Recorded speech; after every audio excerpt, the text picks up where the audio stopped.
What's going on, everybody? It's Nice Pants Lance. Triumph released some photos and a teaser video for their new design prototype, the Speed Triple RR. Earlier this year, they announced the Speed Triple 1200 RS, which is Triumph's most evolved version of their flagship naked sports bike. It's their most powerful bike yet, pushing out 178 horsepower at 10,750 RPM and 92 foot-pounds of torque at 9,000 RPM out of a new liquid-cooled 1160cc 3-cylinder.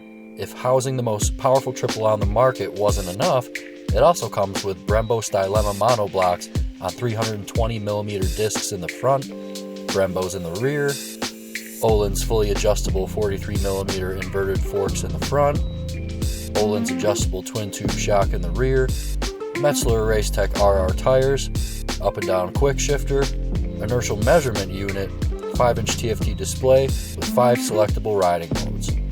This puts it right on par with the leading super nakeds, such as the KTM Super Duke 1290 and the Aprilia Tuono V4 Factory. This new Speed Triple RR appears to have lower handlebars and much more aggressive ergonomics.